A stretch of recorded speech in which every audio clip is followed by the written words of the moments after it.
Don't let a customer egg your ratings. I'm Brian, Instacart Bulldog, back with more tips for bigger tips and better ratings. Let's hit it. Hi, and welcome back to my channel. I really appreciate the number of followers on this channel so far. The likes, keep them up please, and also the views. So if you're watching, please like, please subscribe so you don't miss any more of my tips to help you become a more successful shopper.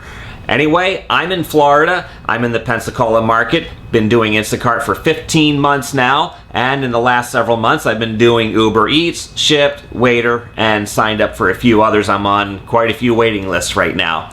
But Instacart's still my primary source of income, and the market dynamics have changed a lot. So this is why you need to be on top of your game, especially if Instacart is your primary source of income. And if not, maybe it could become if you can maintain a 5-star rating.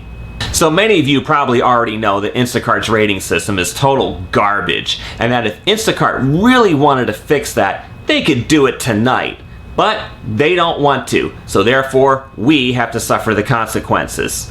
I'm Brian. I've been an Instacart shopper for 15 months, currently at 5 stars. But you know what? Not that long ago, I was down in the dumpster at my lowest point of 4.95. And let me tell you, that was one heck of a struggle. So I've gotten out of it. I'm back to 5 stars, right where I was all last summer. And going into the fall and into the winter, I was doing great with an occasional ding here or there. But you know, there are just those times where the avalanche of 2 ratings can hit you and really drive you down. So don't let your earnings be driven into the dumpster by Instacart's rating system by something that you can clearly prevent. That's why I provide all these tips, so you can learn from some of my mistakes and some of the things that have worked for me as well. I invite you to check out some previous videos where I have looked at cans and milk, as well as some other things that can make an overall good impression for your customers. So subscribe to this channel so you don't miss any more of my tips for bigger tips and better ratings. So on this video, let's start with eggs. It's one of those things that can really trip you up. I'll show you what I do inside the grocery stores when I'm shopping for eggs that can help prevent you a lot of trouble. So when looking for eggs, you want to take a look at each individual egg. Here's an 18 pack I'm just going to show you. You want to roll your fingers lightly on each of those. See, it doesn't take long to do. If they don't move, then they're cracked underneath. You can't see it, but that means they're cracked. Put it back. On that video, you saw that those eggs were in a styrofoam container. Now, I don't know what's going on with styrofoam containers. I hate these things. They absolutely suck. I don't know when this change came about from the cardboard type containers to those things, because those are absolute garbage. And I worked in the grocery business. I was in the dairy department, so I got to deal with the broken eggs a lot. And my experience then, as it is today, and that is, there's so many broken eggs in those styrofoam containers, and it doesn't matter what brand they are. 9 times out of 10, you're going to pick up one of those styrofoam containers and there's going to be a cracked or broken egg in that. So you have to be on top of your game. But styrofoam containers aren't the only ones. Let's take a look at these clear plastic ones.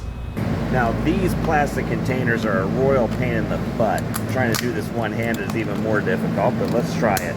So you open these on a flat surface, either in your buggy or on the shelf if you can. In this case, I can do it on the shelf because there's very little other product in the way.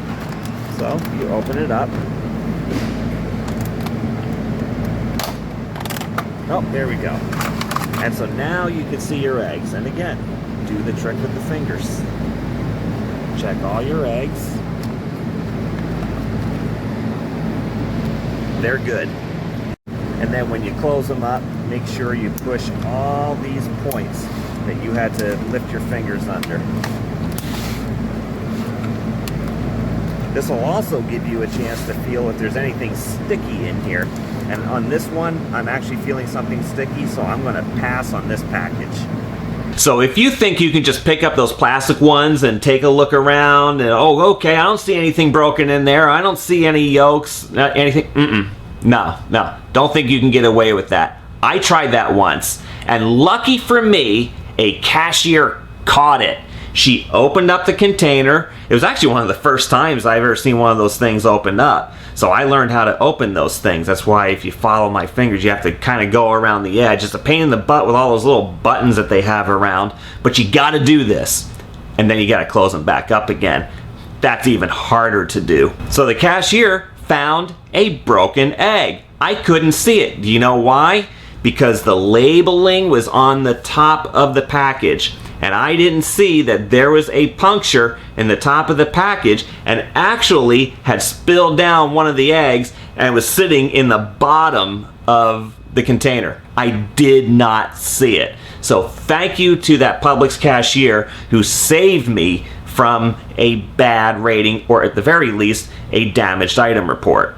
Now, if you haven't tried wrestling with those plastic containers, take your time with them. You know that the egg section is usually very busy. A lot of people trying to reach in around you and waiting for you to get out of the way. So be courteous. Pick one of those up. Take it with you to your buggy, off to the side so you're out of everybody's way, and then open it up carefully.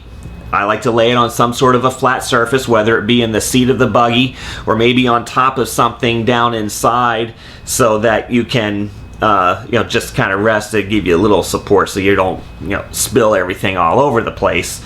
Oh, by the way, you notice I use the term buggy. I know some people use carriages, carts, whatever. Depends upon what part of the country you're from. But here in the South, we call them buggies.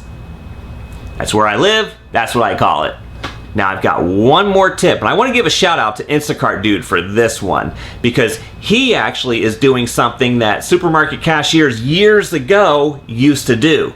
And he does rubber bands, or elastics if you're in New England. And you can buy a bag of them in Dollar Tree. I got them all in here. Now I transfer them to the Ziploc bag so they don't spill all over the place. Take your container. You do that when you're done, they're not going to open up and fall out. I also suggest you do it with blueberries.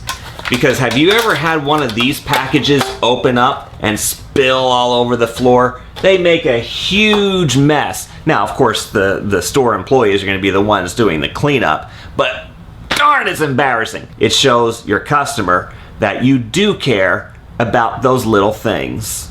I'm here to help you. I'm passionate about what I do. I love what I do. Gig work is very rewarding, and it can be for you, and it should be rewarding for you. So please subscribe to my channel so you don't miss more of my tips for bigger tips and better ratings. I'm Brian, Instacart Bulldog. Until next time, go get 'em!